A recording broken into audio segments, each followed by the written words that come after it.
ñu ngi leen di nuyu bu baax yéen ñu ñuy suivre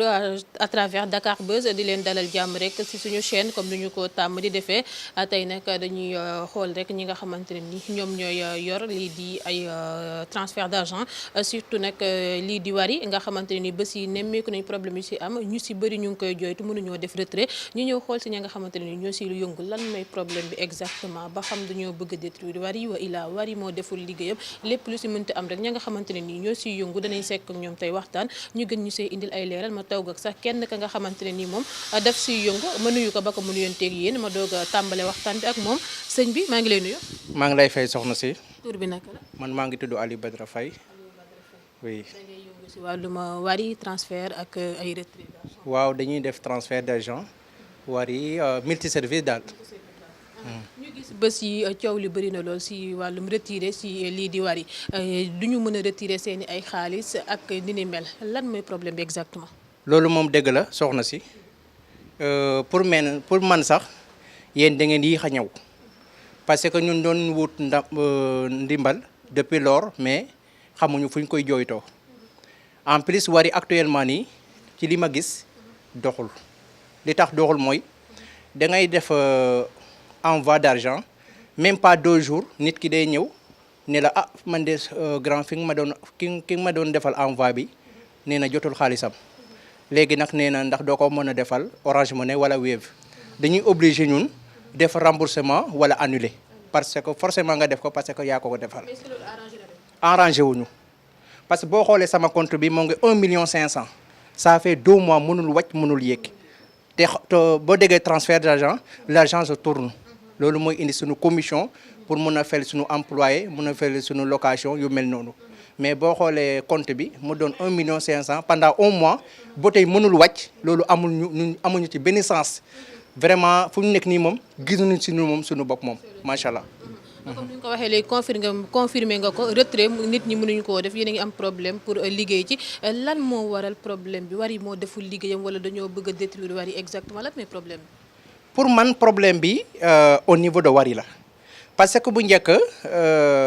boo defoon par exemple ay envoi ba sa compte yeeg da nga doon dem banque c'est-à-dire ci banque yi nga adhéré nga def sa carte nga dugal sa carte retirer sa xaalis ñëw et puis mën a defaat yeneen traité mais pour le moment tey banque boo mën a dem du la mën a jox xaalis boobu donc dañuy obligé kii bi compte bi fu mu nekk rek lay nekk en plus boo xoolee Wari li mel ni extérieur Espagne France Italie États-Unis ñoom Wari rek la ñuy envoyé au niveau de Sénégal mais clients yi bu ñu ñëwee ci ñun ñu leen ko mën a jox en plus itam dañuy xool ne amul commission boo tax na ñun duñ mën a def retrait bi kon pour le moment Wari moo deful liggéeyam ci li ma gis waaw ci li ma gis. est-ce que Wari newul di waaj a daan. Wari fu mu nekk nii ci daanu la jëm parce que boo xoolee ça fait presque avant feebar bi ñu wax Covid 19. avant ba tey Wari doxatul boo xoolee Wave bi ak Orange Money bi ñoo ko dominé fépp man damay am 1 mois boo xamante ne Orange Money rek laay liggéey parce que adhéré gu ma sax Wave mais xam naa ne moom Wari ci daanu la jëm ndax bi le genre de problème guleet ngeen koy nemmeeku ci Wari ou bien. comment. bi le genre de problème ni muy amee problème ndax c'est la première fois ngeen koy. c'est la première fois ñu koy door a am parce que boo xoolee année yi passé yëpp man personnellement. yàgg naa ci transfert d'argent donc ci li ma gis li Wari doon dugal ci entrant amul benn transfert d'argent bu ko doon dugal man dama doon def ay retrait boo sax sama bot yi day xonq waaw ay envoi épi mais depuis Covid 19 bi ba mu toll nii Wari doxul franchement Orange Money dominé na ko carrément moom ak Wave waaw Wari moom xam naa ne ci daanu la jëm buñ ci jógul nii ci daanu la jëm parce que boo xoolee 15 jours mënoo def benn envoi mënoo def benn retrait bu boobaa du am sens fin du mois day jot nga war a fay sa ouvrier fay sa magasin ak sa yeneen dépense doo am foo koy jooyee vraiment fu mu nekk nii moom bu fekkee ne Wari rek a def si transfert d'argent boo yóbbu ñun ñibbi dëkk ba.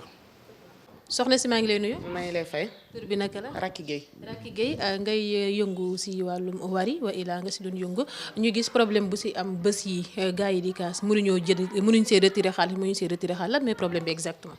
waaw problème bi ci Wari mooy Wari boo si dugalee sa xaalis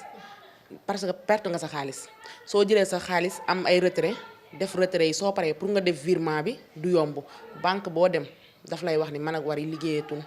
et puis chaque guddi ñoom dañuy jël ci xaalis bi. waaw ci xaalis bi nga wàcc ci compte bi chaque guddi Wari da ciy jël 100 francs ak ni guichet yi tollu Sénégal yëpp chaque guddi guichet bu ne dañ ciy jël 100 francs xaw ma ndax yeneen kii ñoo ngi siy rendre compte wala mais chaque guddi dañ ciy jël 100 francs. te yéen actuellement nii mënu leen envoyer mënu leen retirer léegi xaalis bu nekk seen compte actuellement demul dikkul te à chaque fois ñu ngi siy coppati dara. waaw chaque fois ñu ngi ciy coppati dara te mënul dem mënul dikk parce que mënoo def virement fenn soo defee virement boo def day 1000 francs day dem. soo demee ci banque yi léegi duñ ko jël da ngay obligé waat ñëw retiré waat code bi perte 1000 francs yooyu xaalis bi tëdd foofu rek. waaw man moom dama am sens parce que bi ma demee ba commencé remarquer problème yi ñun dañoo bëri woon ay guichet dama defoon benn envoi bu mag pour sama jëkkër léegi moom mu jotoon ko versé léegi dama doon éviter nag ku ñëw dama naan la Wari bi doxul nekku moon di jël ay code presque ay 80 000 moo si nekkoon. mais bi ma koy mujjee xool ay 38 000 et quelque moo si nekk tout le temps waaw dañ koy jël rek dañuy jël parce que man samay code kenn xamu ko kenn amul accès sama machine mais ñoom ñooy jël tout le temps dañuy jël suba soo yeewoo da ngay fekk ñu jël. léegi nan ngeen defee clients yi nga xamante ne nii bu ngeen leen defalee transfert bi ñu dem mënuñ ko retirer ñoom nan yéen ñi nga xamante ne yéen a yor transfert d'argent bi naka ngeen def ak ñoom. waaw bu ñu ñëwee da ngay obligé annuler transaction bi. client bi soo ko defalee transfert bi su demee amul fu mu ko retiré bu wëree ba sonn amul day ñëw nga annuler transaction bi delloo ko xaalisam yow sa xaalis nekkaat sa compte rek waaw ba baa ñuy gis rek ku ñu ko mën a génneel. léegi li ni mel bu ngeen amoon appel bi ngeen siy lancé lan lay doon. waaw Wari ñu jéem a collaborer waat ak banques yi ñu mën a def suñuy virement di jël génne suñu xaalis comme avant di ci liggéey loolu la ñu parce que ku ubbi sa place dem collaborer ak waa Wari da ngaa bëgg a liggéey. mais début bi dañ doon collaborer ak banques yi ñu def virement tout le temps mais léegi mënatuñoo def virement loolu moo tax. waaw gàllankoor na suñu liggéey parce que am na clients yu bari yoo xam ne Wari lañ xam surtout ma pël ñi Wari lañ gën a préféré ka ci yeneen transfert yi voilà. ins bi moom mooy loolu moom Wari doxatul vraiment parce que bu doon téeméeri guichet bee boo ma ne la ñaar kese mooy fonctionner su dee ñaari sax ñooy fonctionner. ñooñu xanaa nga dellu ci ki la ko envoyé woon ki la envoyé nga woo ko mu dem ci ki ko envoyé woon mu annuler transaction bi loolu rek moom la mën a jotee xaalisam mais bu dul loolu moom dangay perte waaw. ndax c'est la première fois ngeen am bile jafe-jafe ak Wari. waaw Wari nag daana am ay problème mais pas comme bii parce que depuis daaw lañ commencé woon problème mu virement yi ay CNCA ñoom ñëpp ñu arrêté woon da nga doon def virement soo demee doo si jot problème yi ñu doon am tamit. des fois problème mu maintenance la doon wala nga ñëw fekk sa xaalis manqué ay somme yu xaw a takku jógee ci léegi soo demee ñoom duñ la teg si benn piste bu leer que ni fii la xaalis bi dugg wala dara doo xam fan la xaalis bi dugg voilà dañ siy topp ba mujj gi yow da ngay obligé sonn bàyyi. mais aussi problème bi au fond Wari day bëgg a daanu dañ koo bëgg a détruire wala ñoom ñoo deful seen liggéey. non Wari ñoo deful seen liggéey parce que. kenn mënu ko daaneel si moom bu defoon li ko war collaborer ak banques yi def ak ñoom li leen war yaakaar naa kenn mënu ko daaneel parce que Wari nekkoon na transfert boo xam ne nii fii moo fi ëppoon doole. parce que dafa dem ba ci village yi yëpp même dëkk yu amul courant da nga doon transférer Wari ak téléphone amoon na téléphone yoo xam ne moom lañ daan defee transaction yi mais Wari amoon na kii boo xam ne nii su góorgóorlu woon tuuti yaakaar naa transfert yi moom mooy jël premier mais ñoom daal defuñ seen liggéey daal. sëñ bi maa ngi lay nuyu. waaw maa ngi lay fay. tur bi naka la. man maam góor. waaw dama ciy yëngu waaw. ñu gis sa bés yi nit ñaa ngi naan mënuñu see retirer xaalis lan mooy problème bi exactement. bon effectivement Wari bi xaw na am problème tuuti quoi bon parce que boo defee envoi ba sa compte fees bon da ngay am problème pour récupérer waat sa xaalis banque yoo dem dañ la naan seen retrait yi baat doxul genre affaire yooyu comprendre de ce fait que da ngay toog di xaar des fois nga envoyé nit ñëw def benn envoi pare ñëw ne la ki mu ko envoyé du ko mën a retirer parce que danaan Wari yooyu doxuñu genre affaire yow de ce fait que da ngay mujjee da nga koy annuler comprendre dañ ciy jànkoonte ak problème yooyu quoi. léegi annulé boobu yan jafe-jafe la leen di jural day gàllankoor aussi seen liggéey. bon annulation si day gàllankoor liggéey bi bon des fois xam nga xaw cee wax ak client bi soit mu perte frais yi wala yow nga perte frais yi genre xam nga day indi ay problème quoi yaa sa diggante client yi wax jàppal bàyyil xam nga rek mooy loolu daal sonn nañ daal waaw Wari daal gars yi bu fekkee mën nañ leen jàppale dañ leen jàppale ba ñu commencé waat seen activité nice quoi comme yeneen transfert d'argent yi waaw. léegi yéen ñu si am xaalis nekk si seen compte yi wala seen compte yi amul si xaalis. non suñu compte da ci am xaalis mais des fois bu ñu amee occasion pour vider ko dañuy vider lépp toog di xaar ba xam ne bon affaire dina mën a jàppandi ñu doog a commencé waat mais actuellement nii moom dañoo vider suñu compte parce que wóor dañuy bañ ba mu dal li daloon benn transfert daan bu fi amoon mën naa wax tur yi wala jooni li ko fi daloon am na sama benn gain boo xam ne 140 000 mi ngi ci ba léegi nii jot ci waaw ba léegi nii ci la des quoi mais ñun nag loolu la ñuy bañ mu dal ñu ci wari bi moo tax vider nañ suñu compte yëpp vider nañ lépp de wax dëgg yàlla waaw. bon client des fois bu ñu ñëwee di wax wari dañ la naan dañ lay proposer beneen kii comme par exemple Orange Money wala Wave wala leneen ak leneen ne la defal foofu defee ko ci kii boobu noonu quoi waaw. lan ngeen yaakaar ne mooy problème bi exactement wari mooy bëgg a daanu wala wari dañ ko bëgg a détruire wala wari dafa deful liggéeyam. bon je sais que ne wari pour man bon parce que chaque instant ñoom ñi ngi dawal seen pub yi ñi ngi daw à chaque instant yaa ngi ko dégg ñu naan wari nii mais bon man li ma gis nii dañ leen a jàppalewul quoi pour man dañ leen a jàppalewul dañ leen a war a jàppale quoi ñu ñëwaat ci anam yëpp comme banque yi nii di nangu di def seen retrait IBAN yi comme xam nga bëgguma tudd sax turu banque yi mais banque yu bëri instant bi nangootuñ def retrait IBAN da ngay def fi mu ne nii des fois ñun bi ñuy vider suñu compte yi dañuy obligé lu perte frais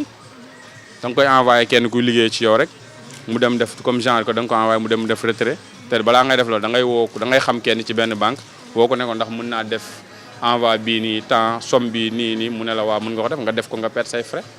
noonu lay demee quoi. soo amoon appel boo si lancé la nga xamante ni message booy lancé la ñi nga xamante ne ñoo jiite wari lan lay doon. waaw bu ma sañoon moom wax dëgg yàlla xaw ma nag fu mu cangee quoi mais bu ma sañoon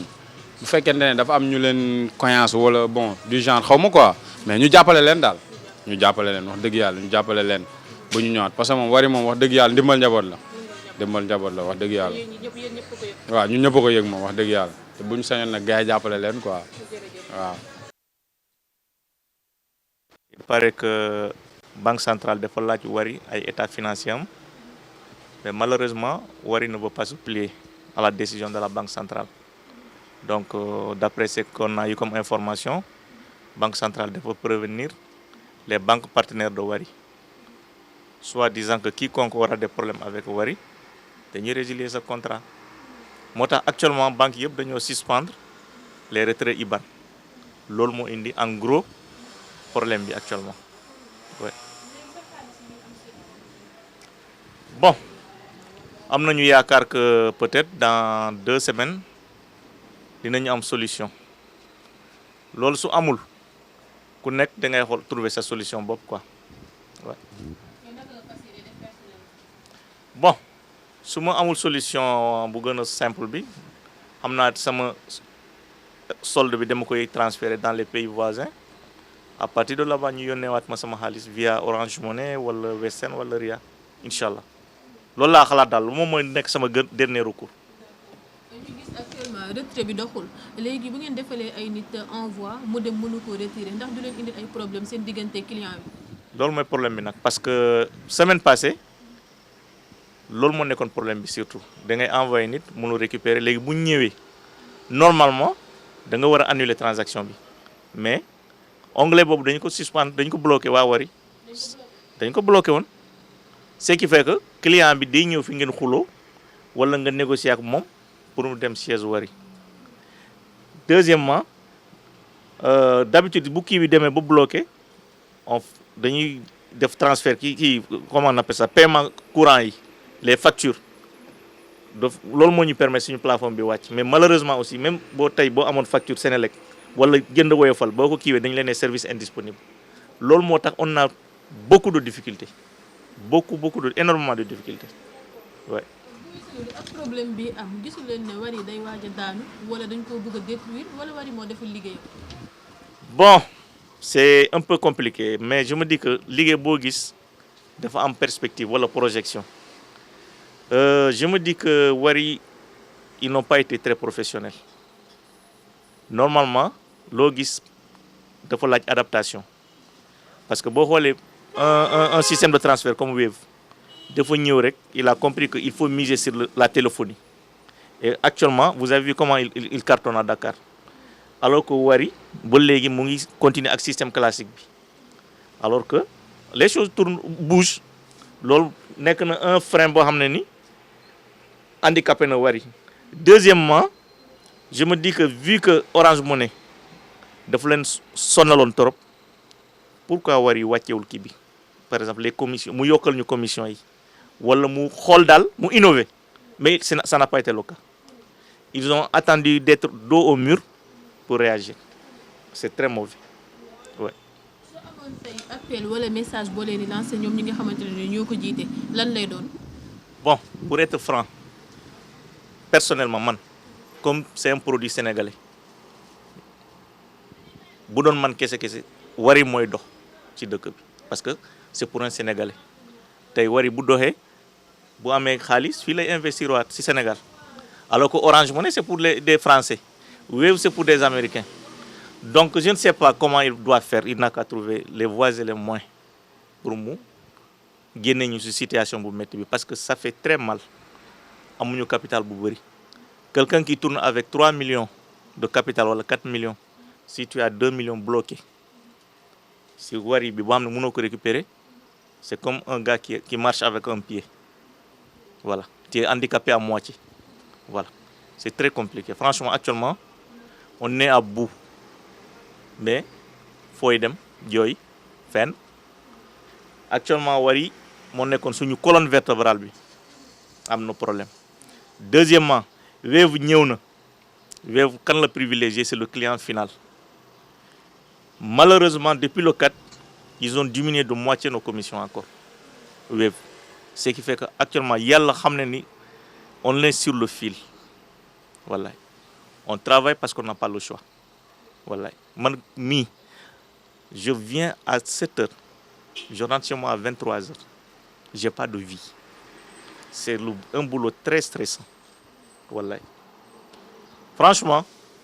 nañu trouver solution pour ñu régler problème bi une fois pour toutes. Man loolu laay ñaan waa Wari quoi. sëñ bi maa ngi lay nuyu. maa ngi lay fay. tur bi naka la. Ibrahima Diallo. Ibrahima da ngay yëngu si transfert d'argent bi. waaw maa ngi ciy yëngu bu baax sax. ñu gis bés yi ñu ne dafa am ay problème kenn mënu see jël xaalis lan mooy jafe-jafe bi exactement. bon jafe-jafe bi pour man du ci problème Wari bi de pour envoi bi wala retrait bi mais pour man problème ñi nekk ci responsable Wari bi ñoo am problème ak bancaires yi parce que parfois da ngay dem banque pour retirer sa xaalis sax da ngay jéem ba sonn instant bii ni ñun suñu xaalis bu bëri ñu ngi foofu noonu nekk ci Wari bi mun bon ñu toll presque ay 6 millions ba ay presque 7 millions mais mu ngi ci suñ compte Wari bi mënuñoo fexe ba retirer ko te loolu tamit dañuy kale duñu mun a liggéey suñu liggéey bi normal comme il le faut ñoom daal dañ leen di ñaan su fekkee ne ñoom dafa am seen problème ak bancaires yi ñu fexe lijjanti loolu noonu wala ñu éliminer ko ñu xam ne carrément parce que am na ñu bëri dañuy envoyer xaalis extérieur mais ñu bëri dañuy ñëw fii pour retirer seen xaalis bi sax problème la léegi nag dañuy am seen xaalis ci compte Wari bi fekk fayuñu location fayuñu lekkuñu dañuy wóor ba tas man dañuy ñëw fii lu bëri mais dama leen di wax su fekkee dem ngeen ba sonn comme que actuellement Wari bi am na problème bon del leen ko annulé ngeen def ko ci beneen transfert d'argent boo xam ne di ngeen mën a jot seen xaalis mën a faj seen soxla affaire bi daal noonu la demee daal mais affaire bi daal métti na trop sincèrement parler parce que affaire bi mooy loolu quoi. naka ngeen di def ak client yi. bon clients yi bon on gère mais tu vois parfois parce que les clients sont rois quand ñoom bu ñu ñëwee rek da ngaa war a wax ak ñoom loo xam ne da leen di satisfaire du ñu ci découragé wu mais finalement dafa am loo xam ne tey ji nit benn yoon nga koy nax wala ñaari yoon bu ñetteelee moom day dem bala fa parce que nit ñi kenn moomu leen benn nga yeewi ko ci jëmm wala nga yeewi ko ci xel affaire bi noonu la demee rek. ak li ni mel gisoo ne Wari dafa bëgg a daanu wala dañ ko bëgg a détruire wala Wari dafa deful liggéeyam. non pour man Wari ñu ngi doon def seen liggéey sincèrement mais comme que société bi du français yi ñoo ko moom mooy problème bi nag parce que France ñoom moom Orange Money ak peut-être Wave ak yu demee noonu mais ñoom nag dañoo bëgg a daaneel Wari bi parce que Wari bi da ngay nekk fi international envoyé xaalis te doo fere lu bëri ki koy retiré tamit ñëw retiré ko sans problème bon c'est moindre frais que Orange Money bi donc man pour man damay gis ne politique France bi maanaam français yi ñoom ñoo bëgg a éliminer wari bi parce que sénégalais yi j'espère que ñoom ñoo créé wari bi nag comme que nag ñun africains yi ñoo ko créé ñun tamit ñun ñoo war a muus ñu xam suñu bopp parce que ñoom soo xoolee Orange Money bi ñoom ñu ngi ko fi amee fii 65% Sénégal 35% bi rek la fi yor comprendre te pourtant Sénégal lañ nekk dalee noonu Sénégal moo waroon am 65% yi ñoom mais comme que pays colonisé ñoom ñoo leen colonisé ñoom xam nga français yi ñoom fu ñu jiite rek dara du baax. léegi seen xaalis yi nga xamante ne ni moo des ci seen compte yooyu nga xamante ne liggéeyu leen ci demul dikkul ndaxte am na ay rëkk-rëkk yu ci am ndax du am lu ci wàññeeku wala da ngeen ko fa fekkaat heure bu problème bi réglé woo. bon loolu ça dépend rek parce que xam nga tamit mënuma la assurer dinañ ko fa fekkaat lépp mais gëm naa nag tamit dinañ ko fa fekkaat parce que depuis mu nekk foofu tamit souvent boo consulté da ngay fekk foofu xaalis bi mais pour nga retirer ko mooy problème bi. bon xanaa on soit patient boo bis bu yàlla defee daal ñun dañuy ñaan yàlla affaire bi commencé waat ci jàmm ku ci nekk ngay liggéey sa liggéey mu jaar yoon ngay dundal sa njaboot ci avec li nga xam ne daal sutura lay doon quoi ñun tamit ñu jot suñu xaalis sans problème nga xam ne wari tamit day mun a continuer ñëpp di ci liggéey quoi di seen bopp quoi. balaa bàyyi boo amoon appel booy lancé responsable wari lan lay doon. bon lenn rek laa leen di wax su fekkee problème xaalis la. fekkee problème financement bancaire ñoom ak banques yi dañu am problème parce que ñoom nanguñu financer li ñu war a financer man dama leen di ñaan ñoom ñu financer loolu noonu bu ko defee wari bi continuer gars yi kii su fekkee mënuñ ko ñoom ñu jéem a fexe ut beneen pexe bu ñuy def ba gars yi retirer seen xaalis yi ci wari ba pare après su fekkee dañ koy éliminer après ñoom ñu éliminer ko mais man nag wax dëgg yàlla wari bi baax na parce que ñu bëri dañ ciy gis seen bopp man nag su ma sañoon vraiment wari bi day continuer loolu daal laa ci am li ma doon wax quoi am problème maa ngi jégalu nag bu baax su ma waxee lu jaaduwul moom maa ngi jégalu bu baax parce que xam naa lii day dem fu nekk quoi peut-être waaw ok am problème